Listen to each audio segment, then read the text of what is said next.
Welcome to J is for Justice podcast. If live breaking news and following true crime is your thing, then please consider subscribing to my channel. And if you like what you see in my videos, please consider giving them a thumbs up.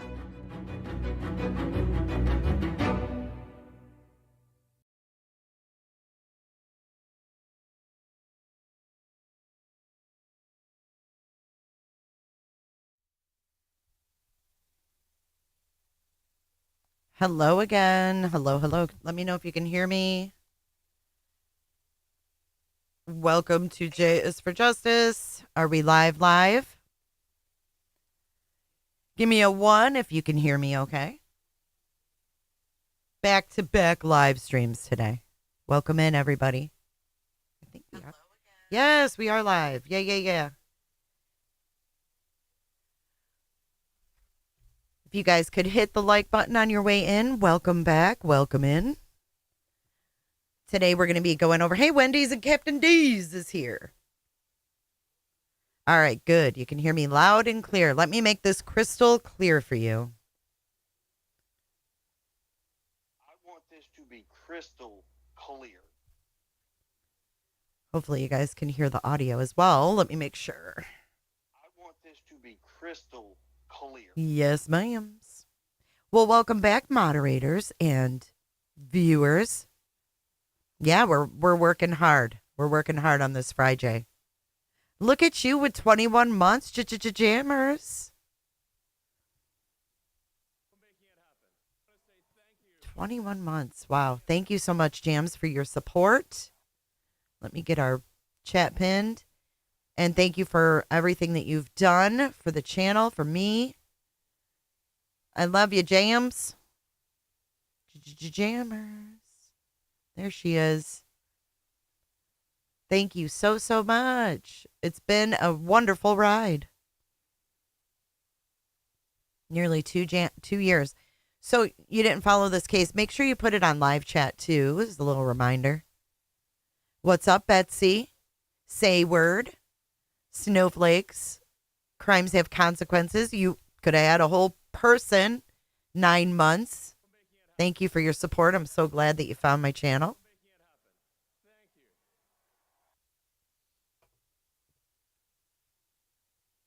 So let's take a look at this. This is regarding the 911 call. Oh, can you give a short rundown for those of us that aren't familiar with this case? You're not familiar with it, Snowflakes? Oh, wow. Okay. Wendy and Captain D's, welcome. Thanks for becoming a member today.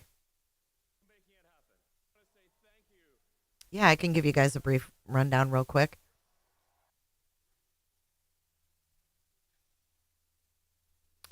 Okay, so it was in the early morning hours of November 13th of 2022.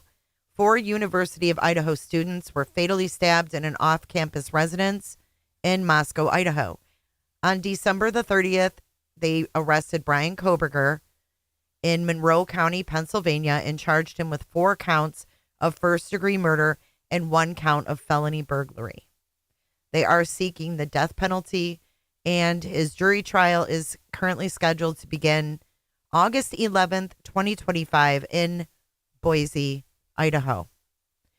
So back in the fall of 2022, 5 female University of Idaho students lived in a rented off-campus house in Moscow, Idaho. This home had 6 bedrooms. It was a 3-story house, 6 bedrooms, 2 on each floor, and it has since been torn down.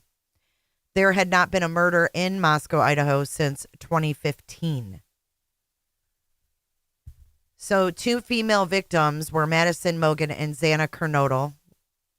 They also worked at the same local restaurant there in Moscow. The 3rd female victim, Kaylee Gonsalves, had recently moved out of the house, but returned to show off her new car and party for the weekend. And the 4th victim is Ethan Chapin. He was Xana Kernodle's boyfriend, and he was sleeping over on the night of the attacks. There were 2 other female roommates who also lived at the house who were not attacked. So that is just a brief synopsis of this case. We're going to be definitely covering everything that happens. It's been a minute. I have a huge playlist on this as well. There's been a lot. This trial has been just, prolonged, if you will. So we're just going to read through the what it says about the 911 call. It says that HJ, which we know because we followed this case extensively, is Hunter Johnson, which was Ethan Chapin's best friend. Hunter Johnson located the unresponsive body of Xana Kernodle and informed Bethany Funk and Dylan Mortensen to call 911. EA was present at the time. Now, I'm not 100% sure, but I think EA is Emily, who is Hunter's girlfriend, and they live next door. Hi, Big Girl for Life. It is very complex.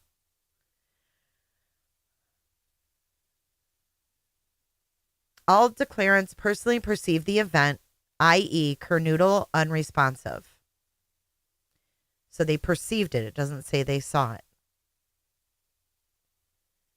The majority of the declarations were describing to dispatcher Carolina Calvin what they were perceiving, i.e. present sense impressions. Those statements relate to Kernodle being passed out and not waking up.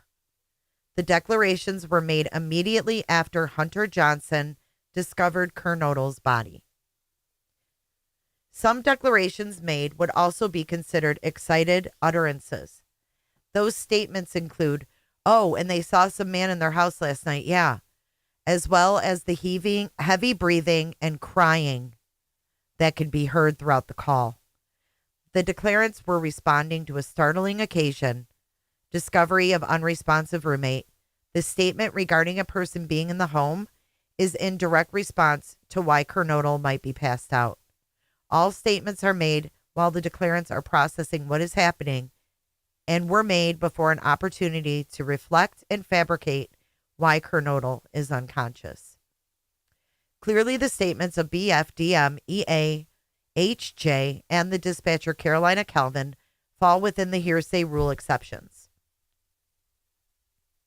Judge John Judge has already ruled that the 911 call is not hearsay. And even if deemed hearsay, the exceptions for present tense, impression, and excited utterance apply. On August 23, 2023, defendant moved to dismiss the grand jury indictment. One basis for that motion was that the 911 call was, quote, improperly admitted hearsay, cumulative, irrelevant, and an improper attempt to bolster witness testimony, unquote.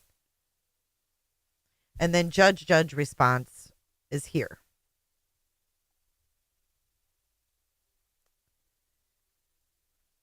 Regarding the emotion in the callers' voices, Judge further held that the evidence was relevant as to why law enforcement was sent to 1122 King Road on November 13, 2022, as opposed to just EMS when the call was for an unconscious individual. This testimony was deemed relevant to the effect it had on dispatcher Calvin and was not cumulative of Officer Nunez's testimony. So then they go on to talk about why they're admissible. And then we get down here to the transcript. And what I'm going to do, instead of reading it again, I made this video, so we're going to listen to it through my video. How crafty is that? All right, so here we go. Individual identified by the initials HJ discovered the unresponsive body of Xana Kernodle and informed Bethany and Dylan, urging them to call 911. Another person, identified as EA, was also present at the time. The documents detail how those on the scene perceived the situation. 911, location of your emergency. Hi, something is happening. Something happened in our house. We don't know what. What is the address of your emergency? 1122 No, don't. What is the rest of the address? Oh, Kings Road. Okay, and is that a house or an apartment? It's a house. Can you repeat the address to make sure I have it right? I'll talk to you guys. We're live. We live at the right, so we're next to them. I need someone to repeat the address for verification. The address? 1122 King Road. And what's the phone number you're calling from? What's your phone number? And then this is redacted. Okay, and tell me exactly what's going on. One of the roommates who's passed out and she was drunk last night and she's not waking up. No, we saw. Okay. Oh. And they saw some man in their house last night. Yeah. Hi. And are you with the patient? Okay. I need someone to keep the phone. Stop passing it around. Can I just tell you what happened pretty much?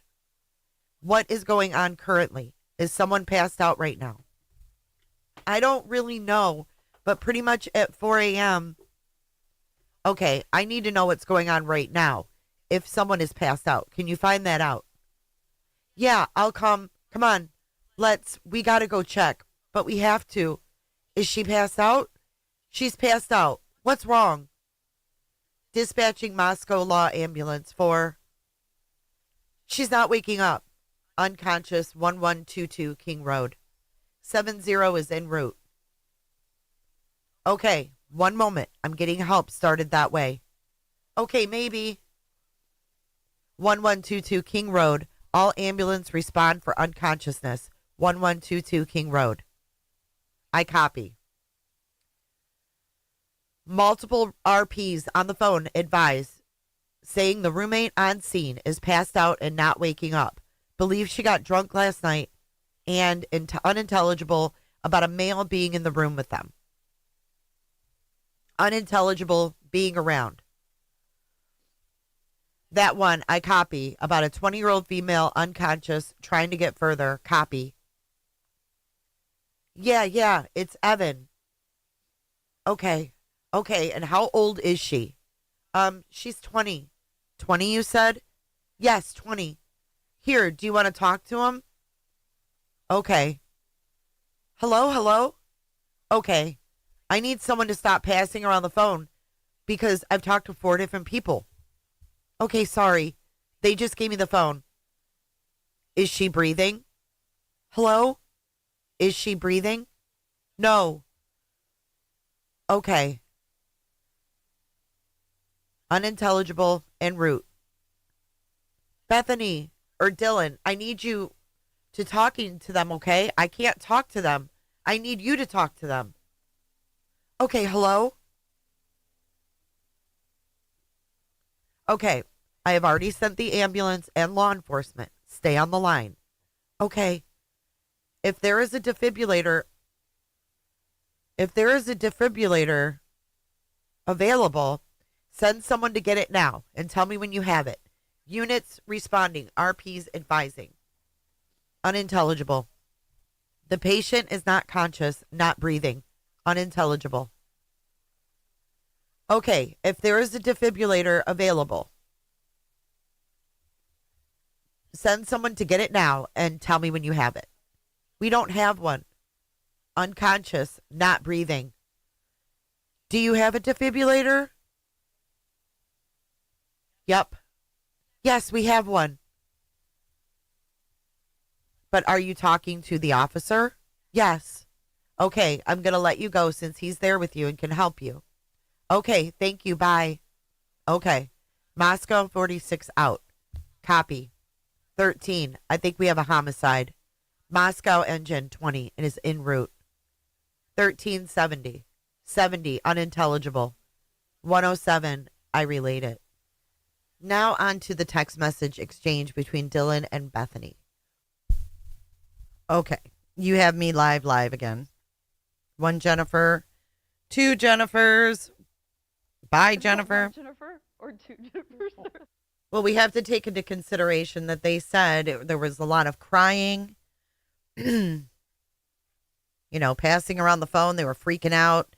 None of them wanted to go check. She was by the wall and she bled out, and it eventually leaked through the floor to the blocks outside. La la la la la. You don't hold a count. All right, so the next one, it makes my heart just pound knowing what was going on. But one question that I have. We know, well, I guess we can talk about that after we talk about these texts. Let's go through the text messages. So this states this is a conversation between DM and BF, which is BF is Bethany Funk and Dylan Mortensen. So it goes on to say that this can be used because blah blah blah. All of the laws. It says in the case at bar, starting on November 13th at 2:10:29, which is 2:10 in the morning.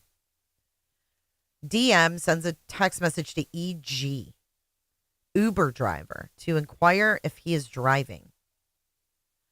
So I'm not. I got to go back to the timeline, but 2:10 a.m. When did Kaylee and Maddie get home?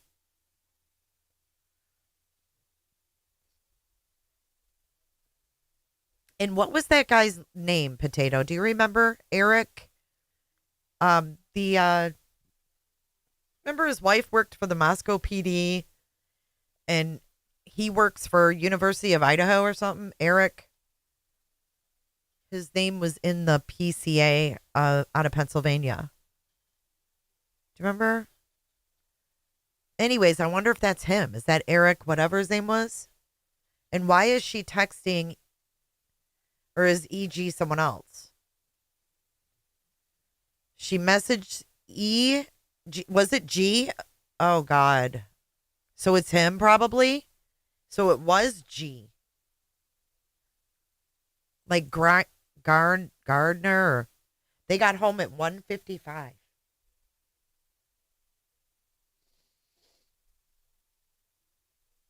And he's allegedly the one that drove the girls home too, right? No, this isn't Adam. This is EG. Initials EG, Mandy. And I think it's Eric G. He worked for the University of Idaho. And he knew them. So I'm wondering why 15 minutes after the girls were dropped off, why was Dylan texting this man? This man's married. To inquire if he's driving.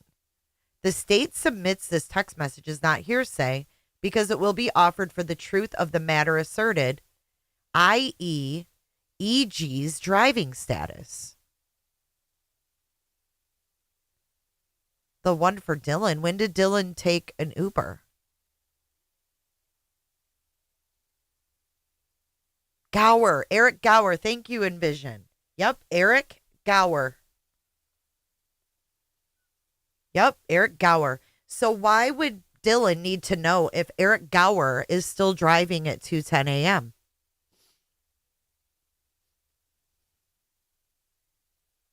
I'm wondering.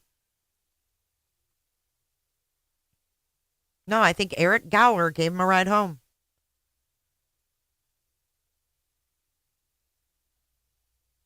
I know they show it to show she was awake, but I want to know why she's texting Eric Gower at 2:10 a.m. to ask if he's still driving. What does that even mean? That's weird to me. Right, Anne. I mean, that's great. It establishes a timeline, but what else was going on here? This is fucking weird. And it sounds to me like EG needs to prove something. Because they're using this to determine EG's driving status. No, this is Eric Gower. He works for the University of Idaho, but he also does this driving thing.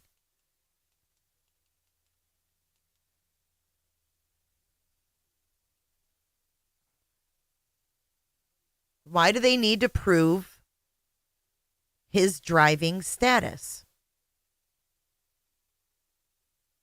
It will not be offered for the truth of the matter asserted, i.e., EG's driving status. Instead, it would be offered to show a timeline for the night, i.e., DM was awake and texting at 2:10:29.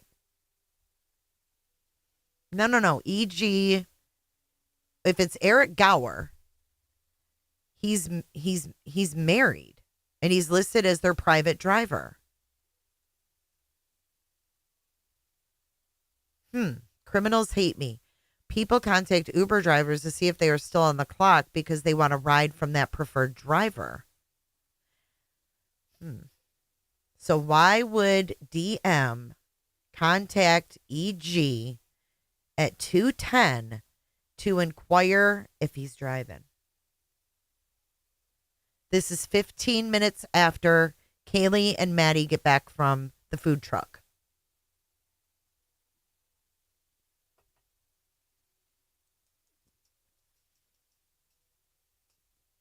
There is also an Evan mentioned. So I don't know. Could this be Evan with a G last name? I don't know. From 4:19:07 to 4:21:50, he's a driver, right? Not, maybe she wanted food. I don't know. That's weird. I can't text Uber. Like, after you get food delivered from Uber Eats, you can't really text them. That's weird to me. It's very weird. So all we know is that she was awake at 2:10. All right. So we don't know what happened between 2:10 and 4:19.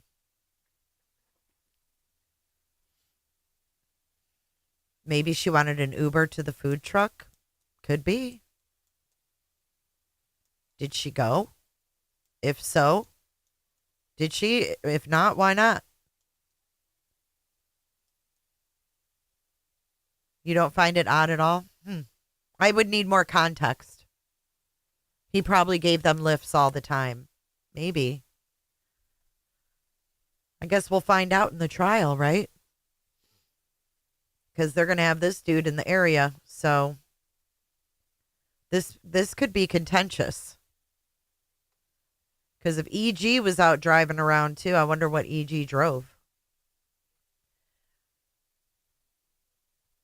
So from 4:19 to 4:21, Dylan attempts to call Bethany, Xana, Kaylee, and Maddie. None of them answer.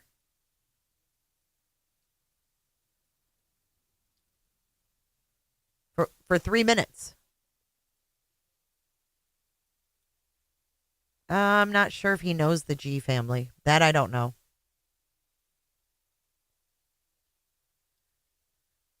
So for 3 minutes, she's calling all the girls. No one's answering, not even Bethany.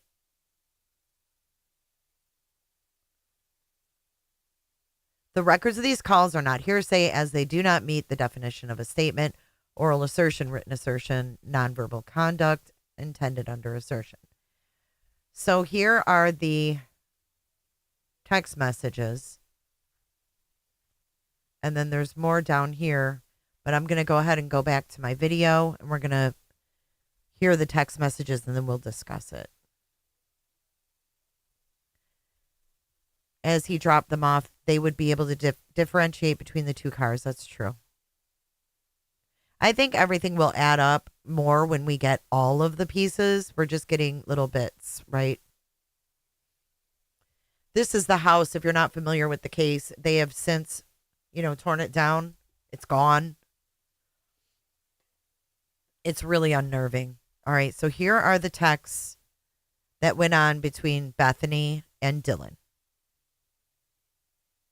Court records reveal a series of text messages exchanged between Dylan, Bethany, and others on November 13th, 2022.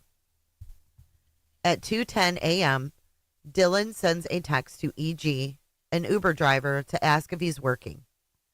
This message is not considered hearsay, but may be used to establish a timeline confirming Dylan was awake and texting at that time. 4:19 to 4:21. Dylan attempts to call Bethany, Xana, Kaylee, and Madison. None of the calls are answered. 4:22 to 4:24 a.m. Dylan and Bethany exchange text messages. Dylan to Bethany. No one is answering. I'm really confused right now. Dylan to Kaylee. Kaylee, what's going on? Bethany, back to Dylan. Dude, what the fuck? Xana was wearing all black. Dylan to Bethany. I'm freaking out right now. No, it's like a ski mask almost. Bethany to Dylan. Shut the fuck up, actually. Dylan to Bethany. Like he had something over his forehead and mouth. I'm not kidding. I'm so freaked out. Bethany to Dylan. So am I. Dylan, my phone is going to die. Fuck. Bethany, come to my room. Run down here. At 4:24 a.m., Dylan attempts to call Ethan Chapin, but the call goes unanswered. More texts follow. 4:24 a.m., Dylan to Bethany. I'm scared, though. 4:25 a.m., Bethany to Dylan. Yeah, I know, but it's better than being alone. It appears that Dylan was hesitant to run down to Bethany's room at first. Some may question why 911 wasn't called or texted at this point.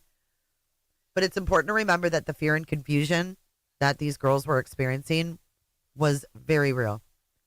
4:27 a.m., Dylan calls Kaylee. No answer. 4:28 a.m., Dylan calls Xana. No answer.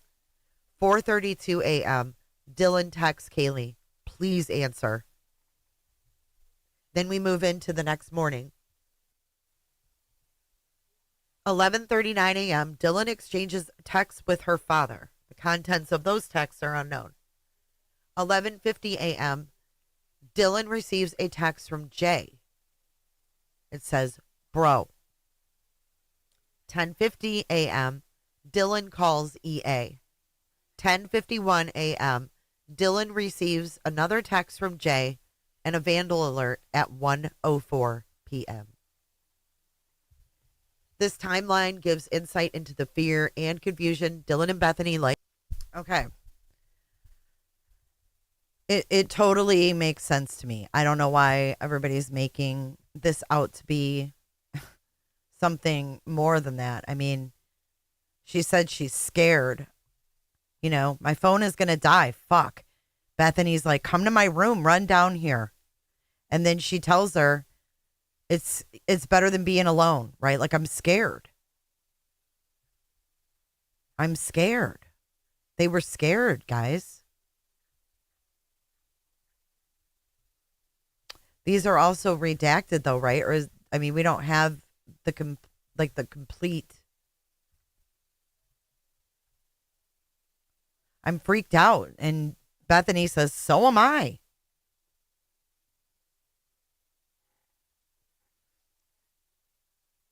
Dee did say she wasn't sure if she dreamt it. So I guess the whole thing about Xana wearing black was maybe she said, because we don't have all of the texts. This is just partial, right? So if they said, oh, he was wearing black or whatever, or more of a description that we're not seeing here, then a response, like, yeah, dude, what the fuck? Xana was wearing all black. Like, could it have been Xana? Boy, mama, you're freaking out. I don't know what you're talking about. It's not a huge red flag. That's being dramatic. I would be so terrified. Yeah, it's redacted. So we're getting partial of the text.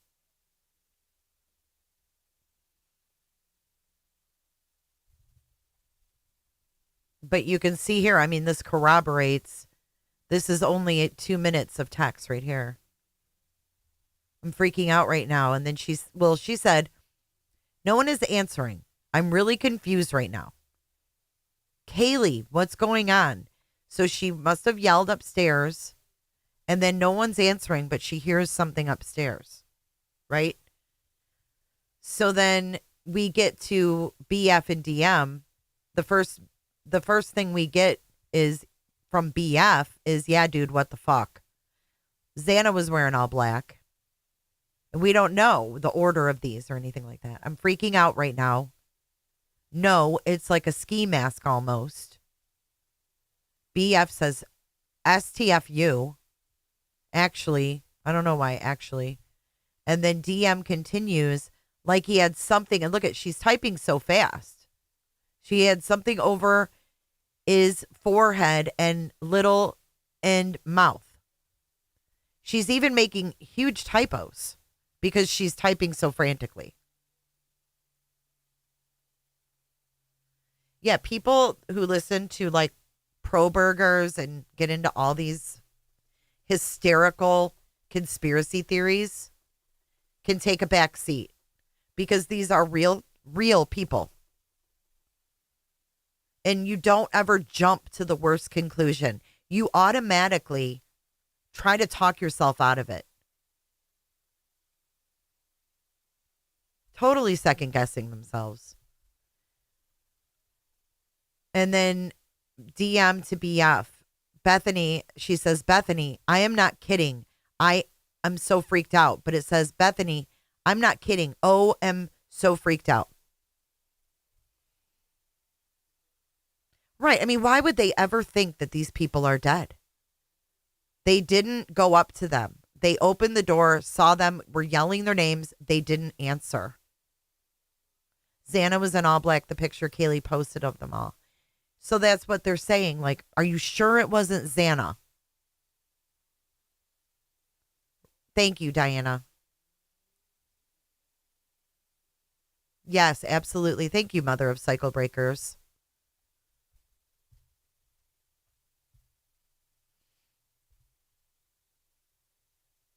And then, okay, so she says, Bethany, I'm not kidding. I am so freaked out. And Bethany says, so am I. And then Dylan's like, my phone is going to die. Fuck. Come to my room. Run down here. So we don't know, like, if she ends up, you know, when she goes down there, what they do. But we do know at 4:32, 4:32, Dylan texts Kaylee, please answer. And then the next morning at 10:20, so we go from 4:32 a.m. to 10:23 a.m. Then Dylan texts Kaylee, please answer. Dylan texts Maddie, are you up? Dylan texts Kaylee, are you up? Obviously not answered. Then at 11:39, she texts her dad. And then at 11:50, she gets a text from someone starting with J stating, bro, like they knew what happened.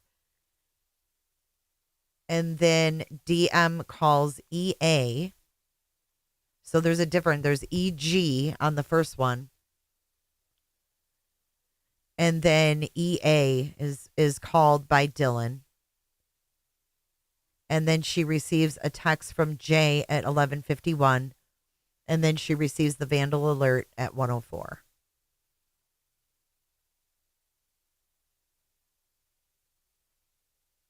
So that's it. That's what we've got. What do you guys think? Let's look at chat. I know there's going to be people that think it's a big conspiracy and they have the wrong guy and all of that. I mean, I get that some people go down that road. But I think that to do that is to jump to conclusions. And I would write LA film scene. Imagine the terror. Yeah, Absolutely mother of cycle breakers. Waking up praying what happened last night was just a nightmare. Right. So it was only 5, 6, 7, 8, 9, 10. 6 hours, right? From 4:32 to 10. Like, are you up?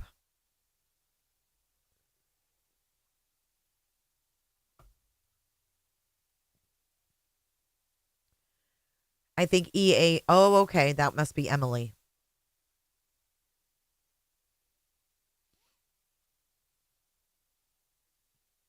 I imagine the PTSD. I know. It's horrible. Wheels on the bus. Chilling. I think he did this. Let's do. Hey, Enid. Rainy Puerto Rico. You got some tropical rains going on there. Let's do a poll. Let's see where you guys stand. Do you think they have the right guy? Because we just had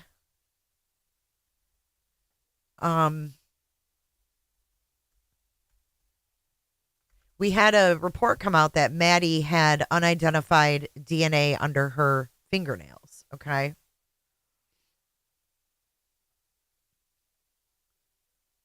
What was the reason? Porsche, I don't know. To commit the perfect crime and get away with it. Imagine thinking you're next, praying that it is just because you're drunk. It's crazy. It's scary. They were all drinking. I mean, let's face it. You think Brian was there but had help? BK will be not guilty. Jury, no, I don't agree with that, Lorena, at all. We haven't even seen the evidence. We're confused because we're not privy to the investigation. And that's why people make shit up, because they're not privy to it. It can't be proven wrong. DNA under fingernails. I mean, the DNA was mixed. It was inconclusive. Dylan, right? He looked right at her. I would be petrified. Right, Skip? I don't know. 420. I would really need to hear. I don't know if something else was going on there. They didn't want to call the police. I don't know. Kids are, maybe hesitant to call the police. The police had been there, remember? How do we know Brian wasn't calling the police on them every time they had a party? And if the police were called again, they were going to get in trouble. I mean, you got to think, you're talking about 19-year-olds. They don't exactly have the best common sense at that point in their life.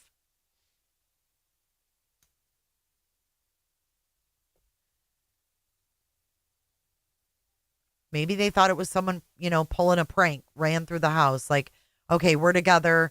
Door's locked. Xana's got Ethan. Kaylee and Maddie are upstairs. The guy left through the back door. So how do we know they weren't just like, oh, she passed out? Xana drank. She was drunk in a lot of her videos. How do we know Xana didn't fall asleep, pass out a lot? And we will hear the 911 call because it said in the papers that it was very frantic. The PD told them they'd be fined, right, Nicole B., and turned into their sororities.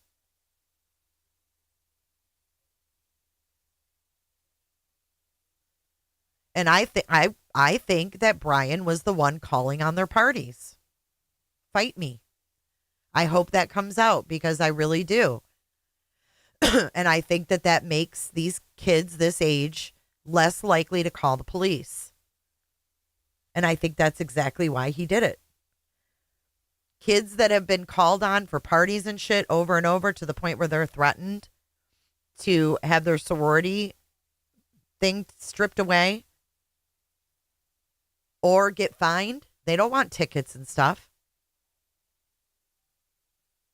It's a good way to deter them from calling the cops if you bust in their house. You know what I mean? Maybe the text alerted Kohlberger, hence leaving a witness. Oh, maybe. You've thought about that, Beautifully Broken? I mean, I think that he planned this very meticulously. He planned this very meticulously, in my opinion. He didn't just like decide to do this one day. This was built up. This was planned. He ordered things. He knew how he was going to do it. And he tried to perform the perfect crime. And I think it's like that call in on T-Rebs. If you were going to kill somebody, how would you get away with it?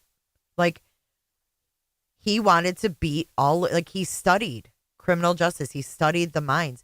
He was, learning under Catherine Ramsland, who studies the mind of BTK. So it's like he learned, like, their mistakes, what they did wrong, and tried to perfect it. Because he's the smartest guy in the room, don't you know?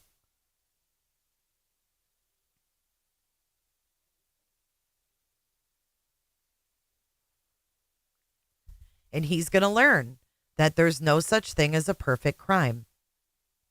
And I hate his autism argument. Yeah, he's just a prick. He's going to be a prick. He's going to use everything he can. And the only reason they're going along with it, Roberta, is because Roberta's on Love Pie, is because if they don't, there's a reason for appeal. Oh, I'm on the spectrum. I'm on the spectrum. They didn't go in the room. Ethan's body was in front of the door. It's like they cracked the door and saw Xana passed out. They didn't see blood. It was the middle of the night. It was probably, I don't know. Well, in the morning. I don't know. Yeah, I mean, the DNA could be from multiple people at the bar. Kaylee, it could be a lot of things under your nails. Think about it. You're at the bar. You're touching all kinds of people, all kinds of stuff. It looked like she was wearing someone's coat that didn't belong to her. I mean, Maddie could have had DNA under her nails from putting her hands in the pocket of that coat and whoever that coat belonged to. Right. They didn't see Ethan on the floor and they were able to just open a crack and she wouldn't wake up. These were girls he could never date, right? And they lived without men. So I think Ethan was a surprise to him. Yeah, they bled out, but they weren't moved. So the blood's just going to leak. And we obviously see it leaked towards the wall because it went through the bricks.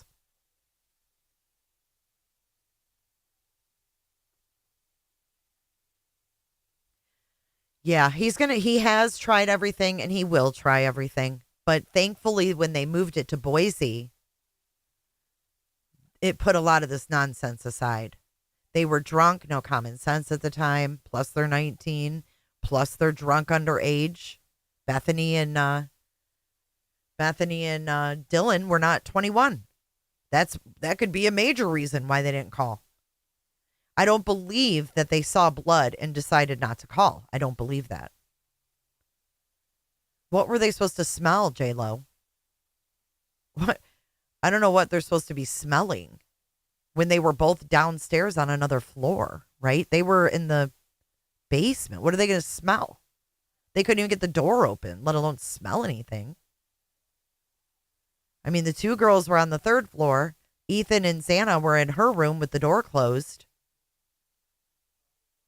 And they were downstairs, like in the basement area. Why would they smell anything? They wouldn't. They're not going to smell that.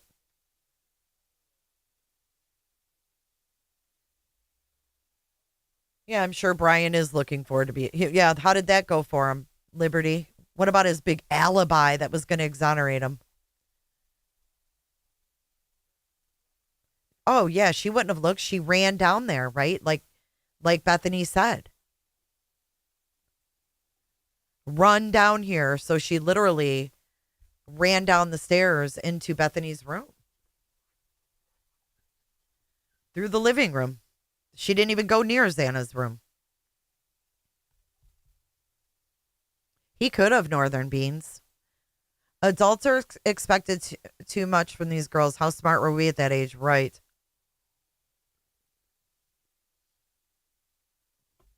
Good point, mother of cycle breakers. Jodi Arias's boyfriend's roommates lived with his body for a week. They smelled nothing. So I don't think you're going to smell anything that quickly. Thank you, Envision, for being here. Was there a dog barking? Not that we know of. We haven't heard that. His alibi defense, and 2 years later, right? No alibi. Remember? And then when he did put one in, I was driving around. Okay. Given all the food, open alcohol, and trash, I don't think it smelled too good to start with. Yep. Lindsay says she doesn't believe that was blood. I do believe that was blood. I know. I need to pull up. Let me see if I can find that video of the house layout. Someone put together a really good video of it, remember? Idaho for house layout. Let's see if I can find it this way.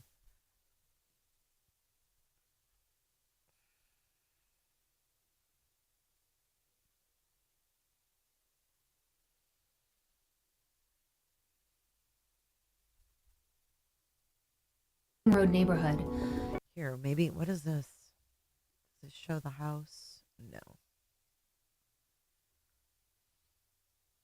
I can maybe come back to this one, though. Let's do King Road house layout. All right, let's do this. This is Hidden True Crime.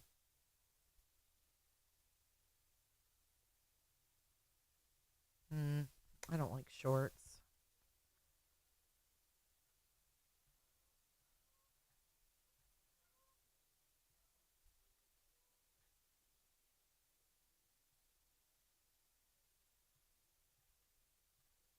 God, there's so many videos. That demolition.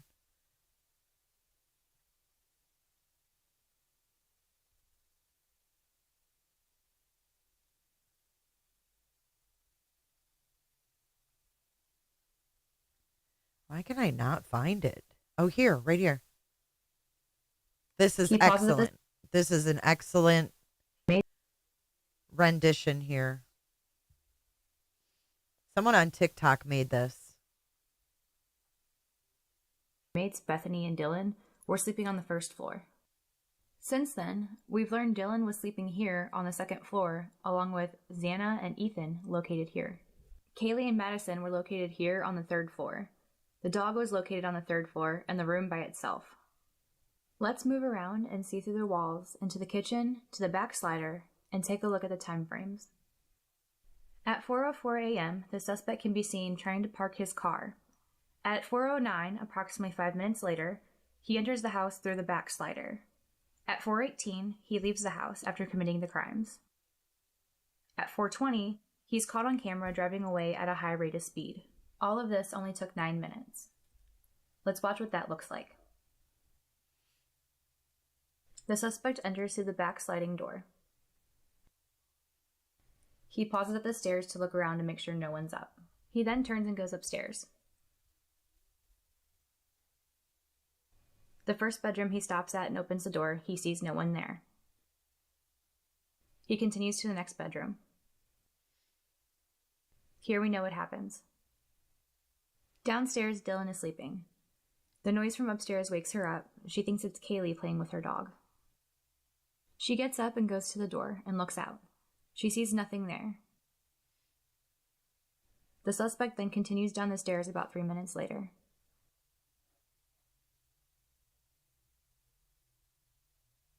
He then heads to Xana's room. Outside, there's a security camera picking up some whimpering, cries, and a thud at 4:17. We've learned that Xana was found on the floor, which might explain the thud. Dylan again hears something and looks outside her door. She sees the suspect. He walks right past her and leaves.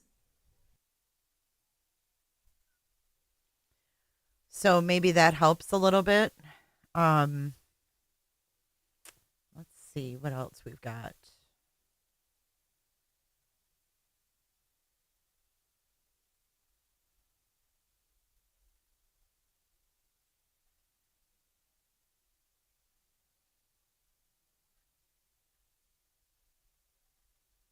thought there was another one like that. A lot of this is the demo, actually.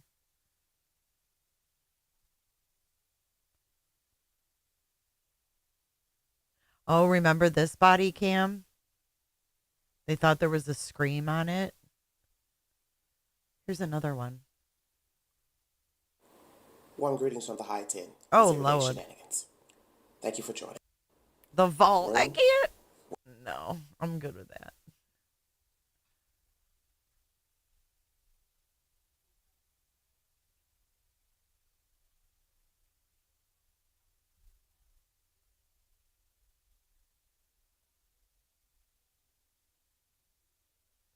Let's see what this is. For the event. Ooh, this looks interesting. November 12th, 2022, 9 p.m.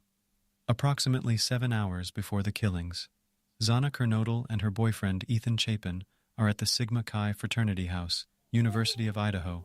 It's just a 5-minute walk from Xana's off-campus residence at 1122 King Road, Moscow. Just a few hours later, this house would turn into a crime scene. Meanwhile, the other two victims, Madison Mogan and Kaylee Goncalves, are about 1.5 miles away at a local bar called the Corner Club, located at 202 N Main Street around 10 p.m. At around 1:30 a.m., they both decide to leave the Corner Club and head to a local food vendor called the Grub Truck at 318 South Main Street. They can be seen on a live stream on Twitch run by the food truck around 1:40 a.m. This footage is approximately 2 hours and 20 minutes before the event. After spending about 10 minutes there, they take a ride back home and reach the King Road residence around 1:56 in the morning. Zana and Ethan arrived just a few minutes earlier, around 1:45 a.m. About 10 miles away from the King Road residence, and nearly an hour later, police suspect Brian Koberger was observed on Washington State University surveillance cameras, traveling north on Southeast Nevada Street at 2:44 in the morning, about 1 hour and 15 minutes before the event. His phone stops reporting to the network at 2:47 a.m.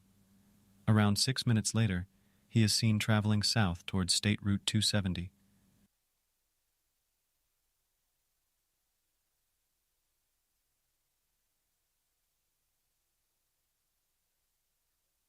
He is then spotted on the 700 block of Indian Hills Drive in Moscow at approximately 3:26 a.m., nearly 40 minutes before the event. 2 minutes later, he is seen on Steiner Avenue, just a mile away from the King Road residence. 3:29 a.m. Brian Koberger enters the King Road neighborhood, but he does not enter the King Road residence until around 4:04 a.m. Instead, he makes 3 initial passes around the King Road residence and then leaves via Walenta Drive. It's uncertain where he went from this point, but a car similar to the suspect's car is spotted by the mobile gas station camera around 3:45 a.m. Although the police collected footage from the gas station, but there is no mention of such footage in the affidavit released by the authorities. 4 a.m., back at the King Road residence, just minutes before being killed, Zana Kernodle receives a DoorDash delivery. 4:04 a.m. 4 minutes later, Brian Koberger enters the King Road neighborhood for the 4th time. He turns east onto Queen Road, but upon failing to park, he turns around and heads west towards the intersection, where he completes a 3-point turn and parks somewhere in this area. Around this time, the suspect enters the King Road residence through a ground-level sliding door on the 2nd floor.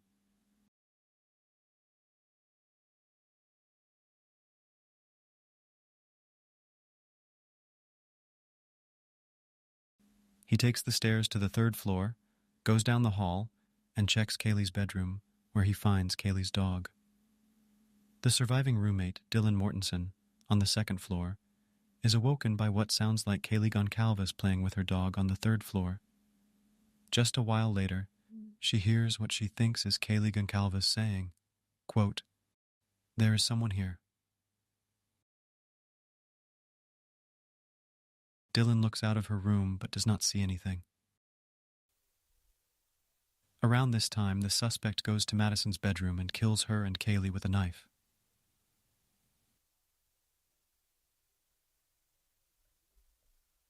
4:12 a.m. At this moment, Zana Kernodle is possibly awake, as her cell phone records show she was using TikTok around the same time. The suspect goes downstairs and enters Zana's bedroom. Around this moment, Dylan Mortensen hears crying coming from Zana Kernodle's room. She also hears a male voice saying something to the effect of, quote, "It's okay. I'm going to help you." Dylan opens her door for the second time but does not see anything. 4:17 a.m. A security camera less than 50 feet away from the west wall of Kernodle's bedroom picks up distorted audio of what sounds like a whimper, followed by a loud thud. Zana and Ethan are most likely killed around this time.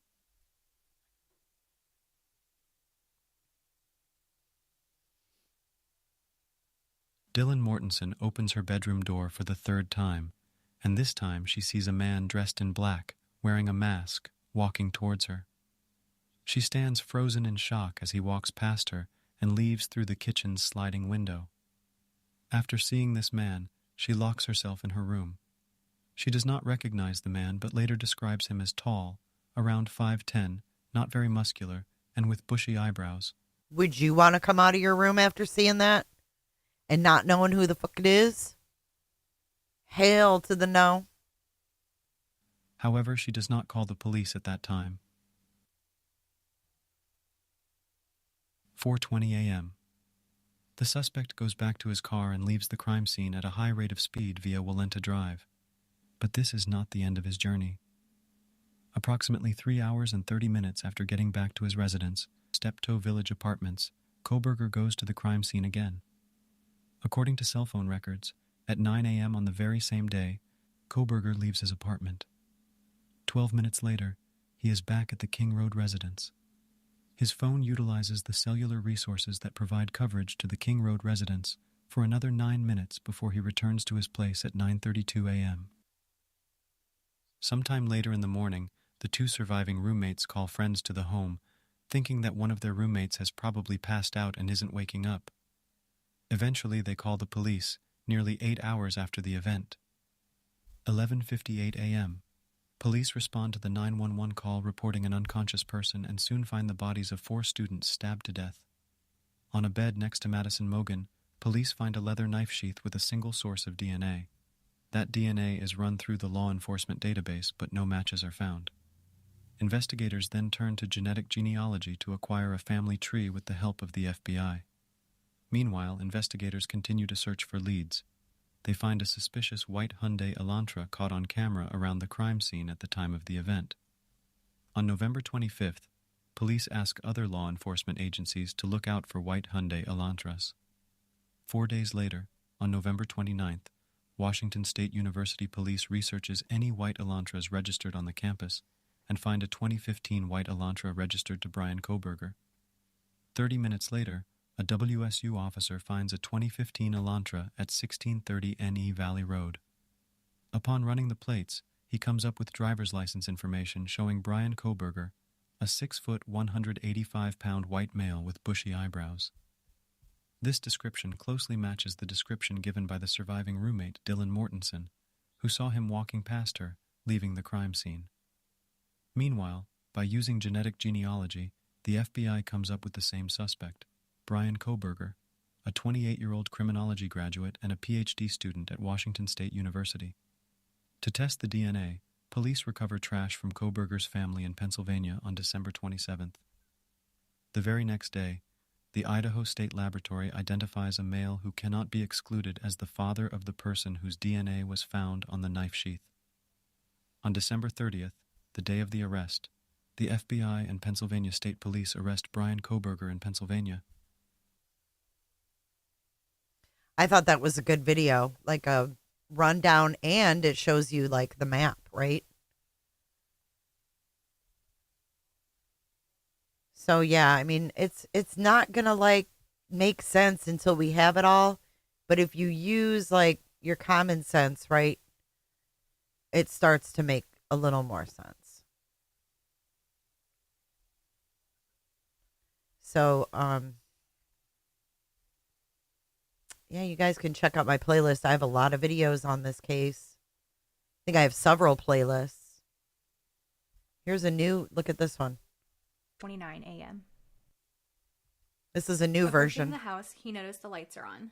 This hinders his plan, and he now has to rethink things. He continues on to the back where he sees even more lights on. From the affidavit, we know he drove by the house 3 times in less than 5 minutes, probably trying to figure out what to do next. He finally decides to leave the area for a little while, and observes the lights are on one last time in front as he drives off. Cameras show him leaving the neighborhood and exiting on Walenta Drive in this direction. It's uncertain which way he went from this point here, but we know that he is seen here, at this location, at 3:45 a.m., caught on a gas station security camera. Wondering if this could truly be a 2015 Elantra, I downloaded a known image of one with a similar angle of view. I then entered that into a 3D modeling software and added some lighting, and then tilted the camera to get a similar angle. I then animated the image to be traveling at 40 miles per hour, giving motion blur, which ended with this result. Though not scientific, we can see very close similarities that this is a 2015 Elantra. Back to the map. We see the suspect re-enters the neighborhood at 4:04 a.m.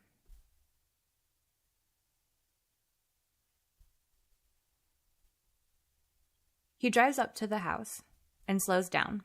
Looking at the windows, he sees the lights are now off. Continuing to the back, he checks to see if those lights are off. They are. He's excited. He knows everyone is finally in bed, but he wants to check the front one last time. As he drives down, he's filled with adrenaline, seeing the lights are all off. His brain short circuits for a second as he clumsily tries to turn around in front of the house. It fails, but he regains composure and drives on.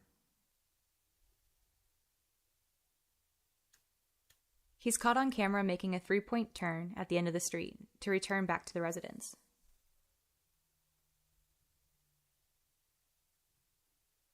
He does his final drive to the back of the house. Me too, Roberta. Minutes later, he's entering the kitchen through the sliding glass door. Jesus, that was loud. So, yeah, that was... I should have the pro burgers on? Yeah, no, I'll pass. Those are the Lana Orianis of the world. I will take a hard... Cameras show him I'll take a hard pass on that one. There's no way anyone can know. And there's no way that any creator on this platform, I don't care who they say they are, they don't have access to discovery. They cannot tell you whether they have the right person or not. So if you're listening to a creator that says, oh, I can prove it this way and that way and otherwise, bullshit. It's bullshit. No one has discovery but the prosecutors and the defense. That's it.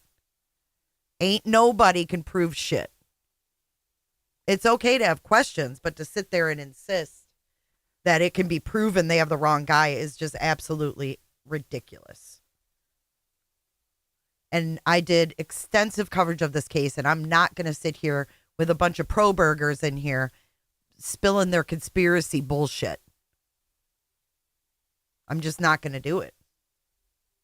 Not with this case, not today, and not ever. I just won't. Another creator starts with J. Oh yeah, I don't know who that is, but don't bother naming it. So, do you think they have the right guy? Yes, 56%.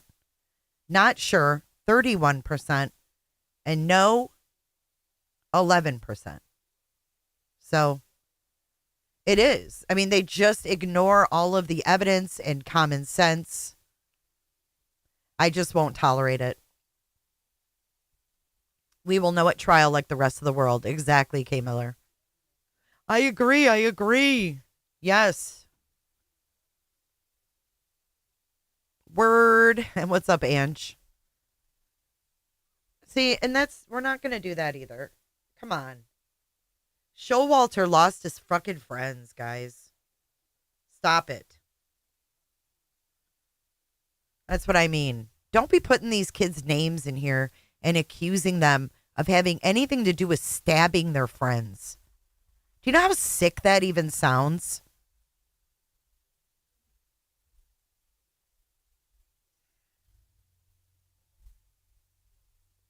Yeah, I mean they're trash. People on this platform that do this are trash. They've been trash throughout the whole thing, and I'm over it. I'm over it.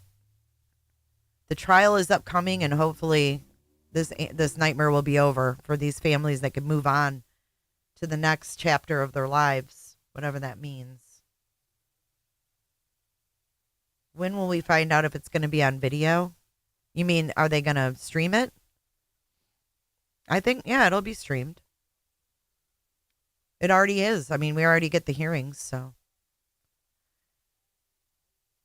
Yeah, I mean, it's too soon to victim blame. That's just gross to jump on that wagon.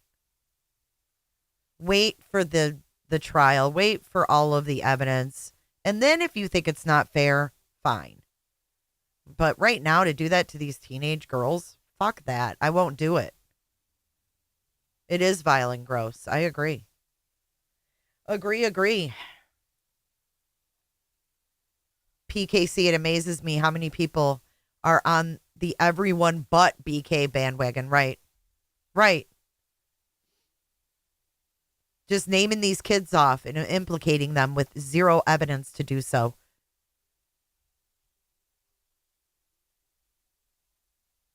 Because he's a pussy, Crimes. That's why.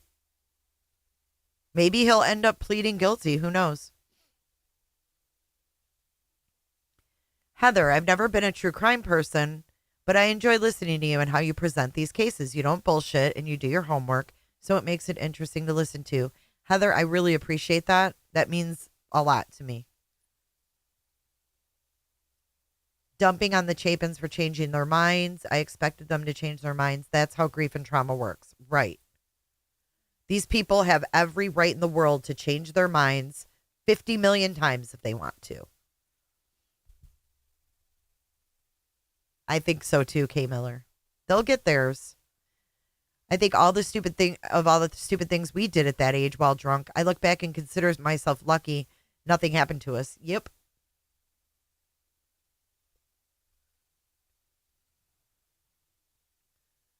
Oh, probably Miss Margaret, same mindset. Yeah, he's either the most unluckiest person on this planet or it's him. Hey, Sophia. His DNA was there. No alibi. Phone turned off. Sorting garbage with gloves at 3 a.m. I mean, it goes on and on. He is a very scary person, in my opinion.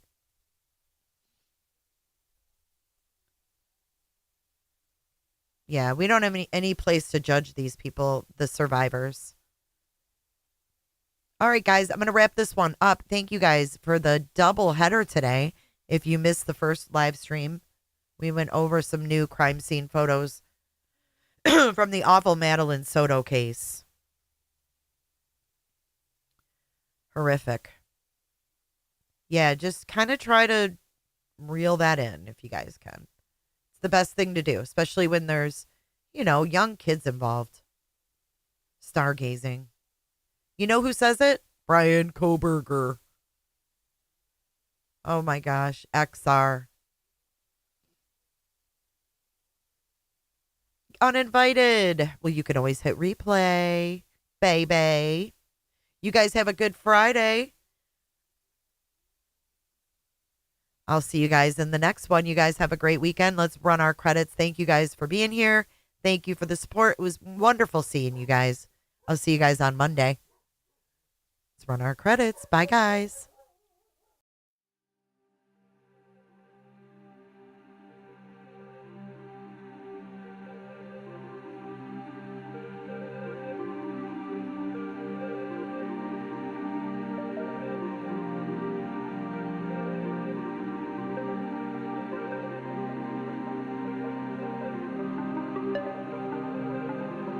Thank you so much for watching. If you enjoyed this live stream or video, make sure to give it a thumbs up and hit that subscribe button so you don't miss out on my latest content.